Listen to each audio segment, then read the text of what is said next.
Bonjour tout le monde. Donc effectivement, je me présente. Donc je suis Jean-François Zmiroux. Donc je suis vice-président au tribunal de grande instance de Paris.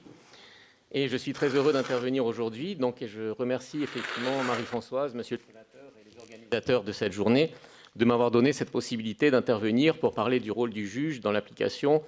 de la Déclaration universelle des droits de l'homme, parce qu'il me semble effectivement que ce point est particulièrement important. En effet, jusqu'à présent, et sans bien sûr dénigrer tout ce qui a pu être dit jusqu'à présent, on a beaucoup parlé de principes, de très beaux principes, mais reste à savoir, est-ce que ces principes ont une réalité concrète dans la vie de tous les jours de ceux qui vivent sur le territoire des pays concernés et dans leur quotidien. Donc je ne dis pas cela pour défendre ma corporation, mais au sein des institutions, ce sont les juges qui sont justement chargés de veiller à l'application de la règle de droit et de faire en sorte que les droits de chacun soient respectés. En tout cas, c'est leur mission. Donc, quels que soient les principes et les règles qui sont énoncés dans les textes, si les juges ne sont pas là pour les faire appliquer, ces règles resteront lettres mortes, et ces principes, finalement, resteront purement théoriques, sans aucune réalité pratique. Donc, le rôle du juge est justement essentiel parce que c'est lui qui a la mission de faire en sorte que ces principes deviennent réalité. Donc, dans cette mesure, quel peut être effectivement le rôle du juge pour veiller à l'application des principes énoncés à la Déclaration universelle des droits de l'homme ? Donc, il faut quand même rappeler, comme l'a dit monsieur le sénateur, et comme ça a été répété, que la Déclaration universelle des droits de l'homme n'a pas de force contraignante. Elle énonce des principes qui sont censés justement être une source d'inspiration en matière de législation pour chacun des États membres de l'Organisation des Nations Unies, mais elle a une portée essentiellement symbolique et ne s'impose pas au juge en tant que tel. Mais il faut quand même nuancer ces propos parce que justement cette portée symbolique est particulièrement forte et justement je souhaiterais citer un exemple qui me touche de près, puisque vous savez certainement qu'un nouveau palais de justice a été inauguré donc, à Paris au mois d'avril de cette année, et c'est d'ailleurs là où j'ai l'honneur d'exercer mes fonctions. Et justement, le tribunal de grande instance de Paris y a ainsi emménagé, ainsi que l'ensemble des tribunaux d'instance et le conseil de prud'homme, quittant ainsi les lieux qui étaient historiques, mais aussi un peu vétustes de l'ancien palais de justice de l'île de la Cité, où se trouve toujours cependant la cour d'appel et la cour de cassation, où siège aussi la cour d'assises. Et justement, à l'entrée principale du nouveau bâtiment abritant le tribunal de Paris est justement inscrit en grosses lettres l'article 1er de la Déclaration universelle des droits de l'homme, selon lequel, et je vais vous le lire, donc je pense que peut-être que vous le connaissez déjà, mais je vous le rappelle. Donc, tous les êtres humains naissent libres et égaux en dignité et en droit. Ils sont doués de raison et de conscience et doivent agir les uns vers les autres dans un esprit de fraternité. Donc c'est ce texte qui figure en grosses lettres donc à l'entrée du tribunal de Paris, donc à l'entrée principale. Et effectivement, je crois que cela a une portée particulièrement importante parce que cela signifie justement que même si la Déclaration universelle des droits de l'homme n'a pas de force contraignante, elle a néanmoins une portée symbolique particulièrement forte et le juge est ainsi tenu de s'en inspirer dans l'exercice quotidien de sa mission. C'est en tout cas comme ça que je comprends le fait que ce texte est inscrit donc à l'entrée du bâtiment où est censée être rendue la justice. Cela étant dit, il est quand même important de savoir comment les principes énoncés par la Déclaration universelle des droits de l'homme peuvent trouver à s'appliquer concrètement au sein d'un État, au-delà de leur force morale et de leur portée symbolique. Donc pour ce qui est de la France, et puisque j'exerce mes fonctions en France et que nous sommes en France, donc je parlerai donc nécessairement de ce qui se passe en France, même si on pourrait dire beaucoup de choses de ce qui se passe ailleurs, mais moi je parlerai de ce que je connais et de ce que j'applique au quotidien. Donc il est important de rappeler que le texte fondamental s'imposant à la fois aux législateurs et à tous les organes chargés de veiller à l'application de la règle de droit est notre actuelle Constitution, la Constitution de la Ve République, qui est donc entrée en vigueur le 4 octobre 1958. Donc il est donc important de souligner que la Déclaration des droits de l'homme et du citoyen du 26 août 1789, dont s'est largement d'ailleurs inspirée la Déclaration universelle des droits de l'homme du 10 décembre 1948, donc fait partie intégrante de la Constitution du 4 octobre 1958, puisque au terme de l'article 1er de cette Constitution, il est dit que le peuple français proclame solennellement son attachement aux droits de l'homme et aux principes de souveraineté nationale tels qu'ils ont été définis par la Déclaration de 1789, confirmée et complétée par le préambule de la Constitution de 1946. Par ailleurs, au terme de l'article 55 de cette même Constitution du 4 octobre 1958, il est dit que les traités ou accords régulièrement ratifiés ou approuvés ont dès leur publication, une autorité supérieure à celle des lois. Ainsi, pour en revenir plus précisément, je ne sais pas si vous m'entendez bien, pour en revenir plus précisément à la Déclaration universelle des droits de l'homme du 10 décembre 1948, Si elle n'a pas de force contraignante, c'est justement parce qu'il s'agit d'une déclaration chargée d'énoncer des principes fondamentaux et non d'un traité ou d'une convention internationale qui serait soumis à ratification. C'est ce qui en fait toute la différence. Donc les auteurs de la Déclaration universelle des droits de l'homme étaient conscients des limites que les principes qu'elle énonce pouvaient avoir si ces principes n'étaient pas repris par un texte qui aurait la valeur juridique d'un traité et qui serait soumis à ratification par chacun des États membres.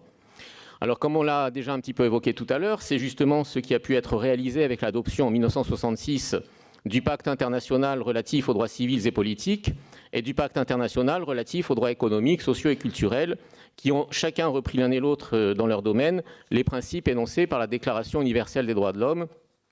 afin de permettre à chacun des États membres, après ratification de ces pactes, d'intégrer au sein de leur législation interne les principes énoncés par la Déclaration universelle des droits de l'homme. Donc l'un et l'autre de ces pactes ont été ratifiés par la France le 4 novembre 1980. Donc c'est vrai qu'il faut quand même le souligner, la France, elle a quand même mis 14 ans pour les ratifier, enfin en tout cas elle l'a fait. Et dès lors, donc, les principes énoncés par chacun de ces pactes devenaient directement applicables sur le territoire français, ce qui a eu d'ailleurs des conséquences concrètes dont je souhaiterais citer un exemple. Parce que comme vous le savez, donc, la peine de mort a été abolie en France par la loi du 9 octobre 1981, mais lorsqu'elle existait, et ça beaucoup de gens l'ignorent, elle pouvait être appliquée aux mineurs de plus de 16 ans, et ce n'était pas purement théorique, puisqu'en 1975, un mineur de 17 ans avait été condamné à mort en France. Donc il n'avait pas été exécuté parce qu'il avait bénéficié de la grâce présidentielle, mais il avait quand même passé plusieurs mois dans le quartier des condamnés à mort, où, comme vous pouvez vous en douter, les conditions de détention étaient particulièrement dures, et où on peut imaginer qu'il devait vivre chaque jour dans l'angoisse de se demander si on n'allait pas venir le chercher au petit matin. Donc il a vécu ce moment-là, donc un mineur de 17 ans, et ça se passait en France en 1975. Donc le pacte international relatif aux droits civils et politiques, dès son adoption en 1966, a interdit l'application de la peine de mort aux mineurs, ce qui a fait qu'à partir du moment où la France l'avait ratifié le 4 novembre 1980, la peine de mort pour les mineurs a été immédiatement abolie dès cette date, avant même de l'être de façon générale par la loi du 9 octobre 1981, soit un an plus tard. Donc ce qui fait que cette ratification, du fait que la ratification d'un traité international s'impose donc à la France et devient supérieure à la loi interne, donc du fait de cette ratification, donc la peine de mort pour les mineurs a donc pu être abolie donc dès cette ratification, c'est-à-dire dès 1980. Donc, en ce qui concerne les conventions internationales qui ont été inspirées par la Déclaration universelle des droits de l'homme, il faut bien sûr citer aussi la Convention européenne de sauvegarde des droits de l'homme et des libertés fondamentales, qui a été adoptée en 1950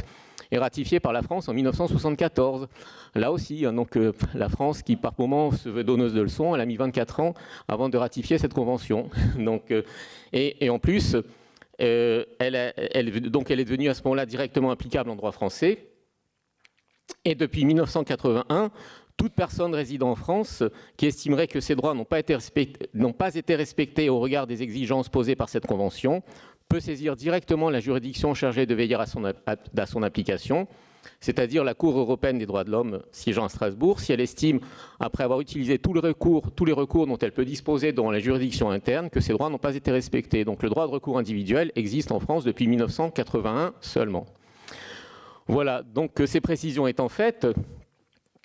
quel peut être alors le rôle du juge pour veiller à l'application des principes inspirés par la Déclaration universelle des droits de l'homme à partir du moment où ces principes ont été intégrés à la législation applicable dans le pays concerné, c'est-à-dire la France pour ce qui nous concerne. Donc à partir du moment où ces principes sont intégrés au droit français, donc quel peut être le rôle du juge pour veiller à leur application ? Donc il me semble qu'il est nécessaire de voir le rôle du juge en cette matière à deux niveaux. D'une part, en ce qui concerne le contrôle de la conformité à ces principes des textes adoptés par le législateur ou les autorités chargées d'élaborer des textes à portée réglementaire, et d'autre part, en ce qui concerne le contrôle consistant à veiller dans chaque situation individuelle à ce que les droits de chacun tels qu'ils résultent des principes inspirés par la Déclaration universelle des droits de l'homme soient respectés. Alors là, je vais être obligé d'être un petit peu technique, hein. J'espère que tout le monde arrivera à suivre, même forcément, il n'y a peut-être pas forcément que des juristes dans la salle, mais je suis obligé quand même d'expliquer un petit peu comment ça se passe au niveau de la législation. Donc pour ce qui concerne le contrôle de la conformité des textes à ces principes, ce rôle incombe essentiellement au Conseil constitutionnel et aux juges administratifs. Et sans entrer dans les détails, donc je rappellerai qu'en France, depuis Bonaparte, il existe deux ordres de juridiction. Donc les juridictions administratives et les juridictions judiciaires dont je fais partie. Donc moi je suis donc magistrat de l'ordre judiciaire. Donc les tribunaux administratifs qui ne sont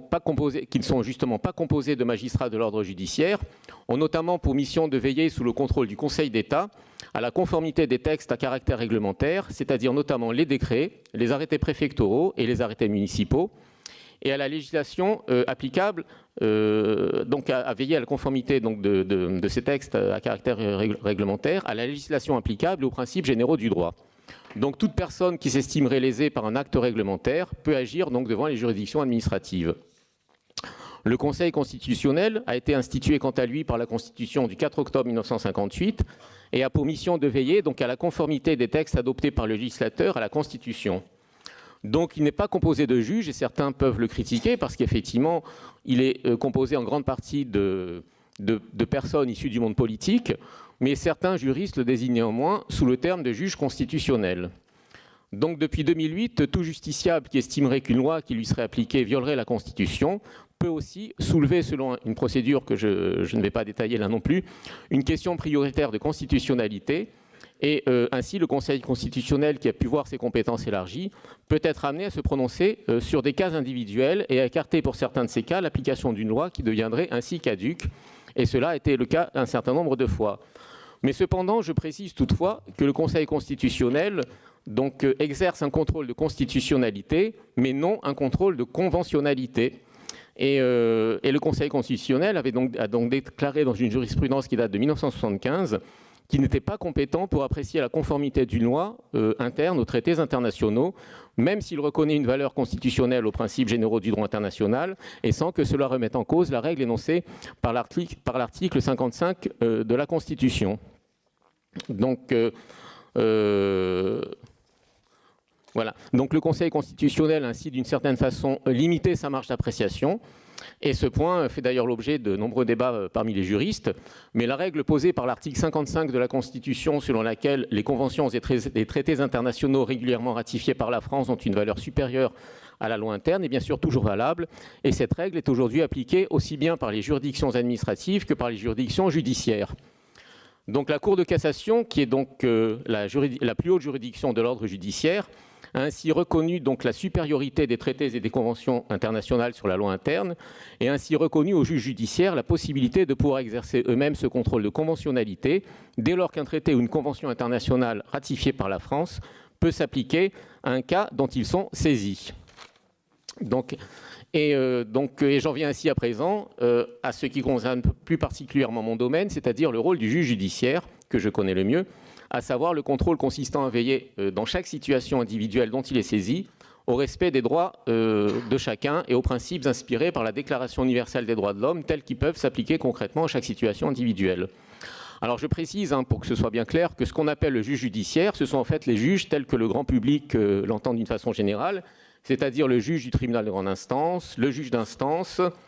le juge du tribunal correctionnel, le juge d'instruction, le juge des enfants, le juge aux affaires familiales et ainsi de suite, enfin toutes les fonctions judiciaires que l'on connaît et auxquelles on peut avoir, chacun à un moment ou à un autre peut avoir affaire. Donc ce juge, au sens générique du terme, a un rôle essentiel puisqu'au terme de l'article 66 de la Constitution, il est le gardien des libertés individuelles et c'est à lui que toute personne est censée s'adresser pour faire valoir ses droits. Donc comment ce juge peut-il veiller concrètement au principe, comment ce juge peut-il veiller concrètement au respect de ces droits tels qu'ils peuvent résulter des principes énoncés par la Déclaration universelle des droits de l'homme? Donc là, je me permettrai de faire part de ma propre expérience et de mon parcours personnel. Donc je suis magistrat de l'ordre judiciaire depuis une trentaine d'années. Après avoir eu la chance donc, de réussir, après mes études de droit, le concours d'entrée à l'École nationale de la magistrature, et j'ai exercé un certain nombre de fonctions au sein de la magistrature, aussi bien dans les fonctions civiles que pénales. Donc j'ai notamment été juge d'instance, juge aux affaires familiales, juge des enfants, juge correctionnel, juge des libertés de la détention, et je fais actuellement partie des présidents de chambre correctionnelle au tribunal de Paris. Donc j'ai eu l'occasion, dans chacune de ces fonctions, de me rendre compte de l'importance fondamentale du juge pour veiller au respect des droits de chacun. Et il me semble que justement le respect des droits de chacun n'est rien d'autre que l'application concrète au quotidien donc des principes énoncés par la Déclaration universelle des droits de l'homme. Ainsi, en tant que juge d'instance, j'ai eu à intervenir dans des situations qui sont parfois dramatiques, que le juge d'instance peut être amené à connaître. Donc je pense aux contentieux locatifs, avec les procédures d'expulsion, le contentieux du crédit à la consommation, le surendettement, les tutelles. Et face à certaines de ces situations, certaines personnes peuvent avoir l'impression d'être écrasées par un adversaire contre lequel elles se sentent parfois démunies, d'être un peu le pot de terre contre le pot de fer. Et en leur faisant comprendre qu'elles ont aussi des droits et que personne n'est en situation de toute puissance, le juge peut contribuer à leur redonner le sens de leur propre dignité.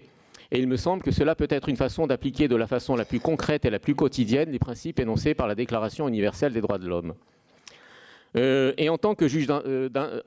des enfants et aussi en tant que juge aux affaires familiales, j'ai eu à connaître d'un texte adopté le 20 novembre 1989, et là je pense qu'il est important d'en parler aussi, texte adopté par l'Assemblée générale des Nations unies dans la lignée justement de la Déclaration universelle des droits de l'homme. Je veux parler donc de la Convention internationale des droits de l'enfant. Voilà, donc l'idée principale de ce texte est que l'enfant est un être humain à part entière, avec des droits et une dignité, et que le statut de l'enfance ne le met pas dans une position inférieure. Mais ce texte tient compte aussi, bien sûr, des particularités propres à l'enfant, qui est un être en devenir, qui n'a pas la capacité de se protéger seul, et qui doit aussi faire l'objet d'une protection et d'un intérêt particulier et spécifique. Donc il est justement important de rappeler que ce texte est un traité international ratifié par la France et non seulement une déclaration, ce qui fait que, selon ce que j'expliquais tout à l'heure sur la supériorité des traités aux lois internes, ce qui fait que les principes qu'il énonce sont applicables en droit interne français. Donc, et un des principes essentiels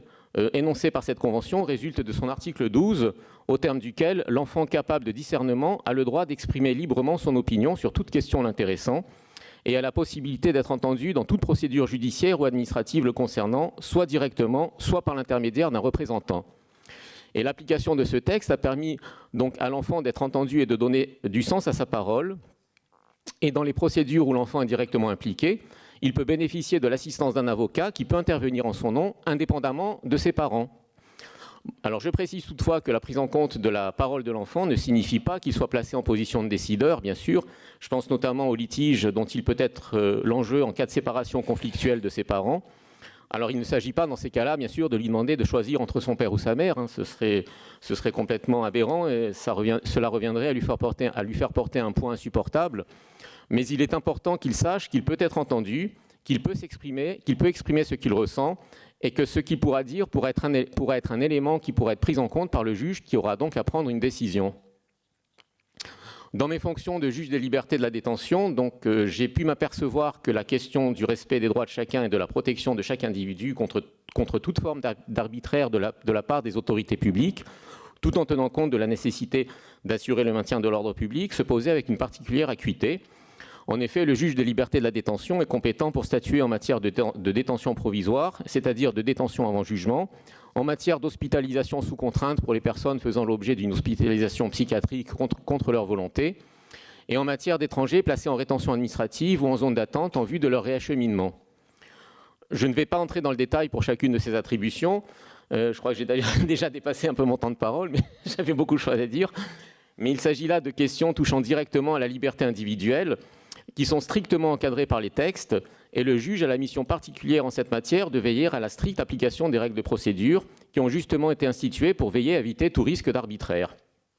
Donc j'insisterai particulièrement sur les compétences du juge des libertés de la détention en matière de rétention, de placement en matière de rétention administrative ou de placement en zone d'attente des étrangers en situation irrégulière,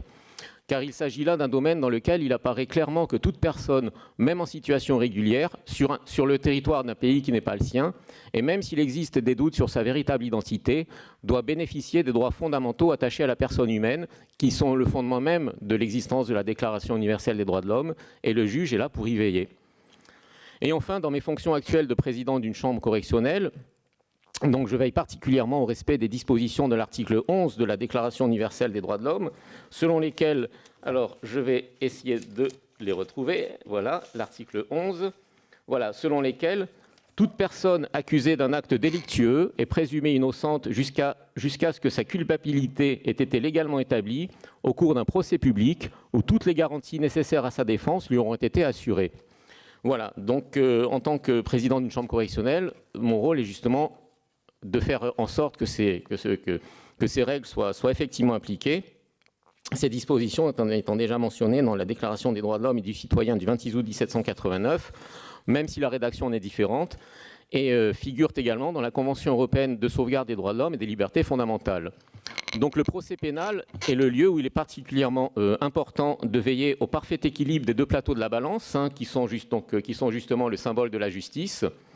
Donc, à savoir d'un côté la nécessité d'assurer la défense des intérêts de la société, et de l'autre celle de veiller au respect des droits de l'individu et de lui appliquer, si cela est nécessaire, la sanction qui sera la mieux adaptée à la fois aux faits qui lui sont reprochés et à sa situation personnelle, dans l'optique de lui permettre d'évoluer favorablement. Voilà, donc il me semble que la recherche de l'équilibre le plus parfait entre ces deux plateaux, donc entre les deux plateaux de la balance, est une façon pour le juge de veiller à appliquer dans ses fonctions du mieux qu'il peut donc les principes résultant de la Déclaration universelle des droits de l'homme. Voilà, donc on pourrait continuer ainsi en citant d'autres exemples de situations dans lesquelles le juge, en remplissant sa fonction qui est de rendre la justice, veille au respect même des principes résultant de la Déclaration universelle des droits de l'homme. Mais à partir des quelques exemples que je viens de citer, donc il me semble qu'il est plus facile de comprendre pourquoi justement le premier article de cette convention a été inscrit à l'entrée même du nouveau tribunal de Paris. Voilà, et même si ce texte n'a pas à proprement parler de force contraignante, donc il me semble qu'on peut dire que les principes fondamentaux qu'il énonce constituent aujourd'hui donc le socle de notre système juridique,